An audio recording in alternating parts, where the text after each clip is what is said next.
Hello. It's been a little while, but here we are again. Today we are with a Petite Sirah. You know I like Petite Sirah. This is a little bit different. This is from Turley, one of the really well-known producers on the West Coast.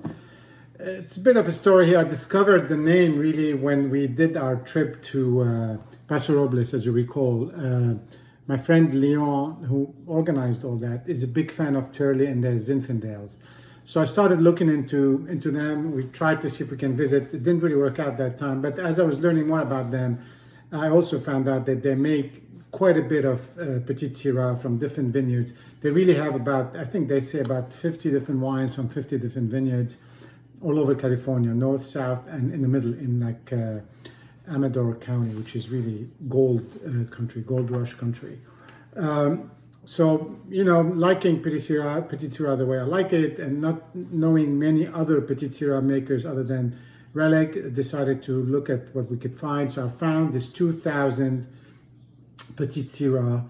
I found it on auction. I bought it, and I figured we'd try it together, see what it's like. This is from Northern California, from Napa, from Howell Mountain, which is really well known for this high elevation vineyards. Lots of just amazing Cabernet being made there. Some names I'm sure you guys are all familiar with, like O'Shaughnessy, sort of as an entry level, and many others. Anyway, so high elevation, northeast facing Petite Sirah. I figured maybe that will give me a different sort of flavor than what I'm used to with Relic, and it's a lot older, so maybe there's some evolution here. Anyway, here we are. I opened it yesterday with some friends. That's all that's left. So it was really a big hit, but it's all in one glass here. But you could tell the darkness, and even if it weren't full, it's just this. It's got this really intense, inky, like we've used before, or tooth staining sort of color, and then pure uniform. So no breaking yet. Very dark violet for a 2000 wine. It's just quite amazing. And on the nose, when I first opened the bottle, it was just, again, this fruit attack, which is sort of what I love, because it's not sweet fruit, it's just deep, rich, red fruit, cassis and blueberry and blackberry. And it's all very strong without being sweet. On the nose today, it's still got that fruit, it's been open, so it's calmed down a little bit. It had a little bit of funkiness that is, I think, stays with the wine, which is good, because it gives it a little bit more of that sort of restraint, other than just being a fruit bomb. But the alcohol, a little bit of the licorice. Let me look at the alcohol level here. It doesn't really say. 14 and a half. Yeah, it's still quite a bit of alcohol.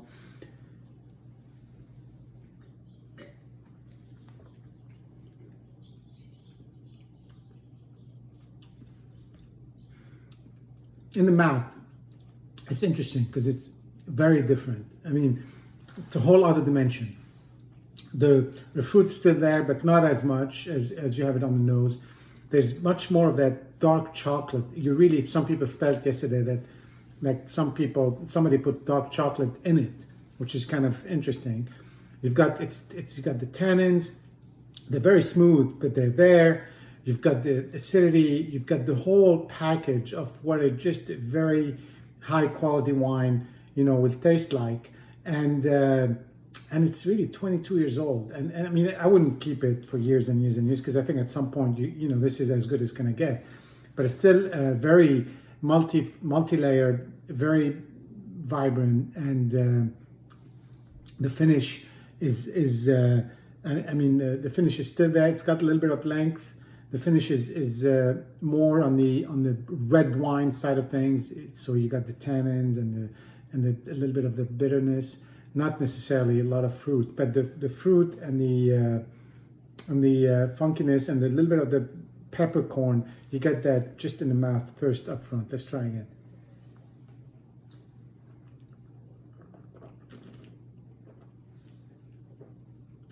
It's really quite a mix of pepper, earth, licorice, fruit. It's just quite a sort of savory and sweet, mix that stays in balance. It's really interesting to find some of these older wines that, I mean, you weren't able to age them yourself, but you find them in good condition, and they'll give you an idea for what and I bought some more recent ones too, so it gives me an idea for what to expect. Anyway, cheers, and we'll see you again soon.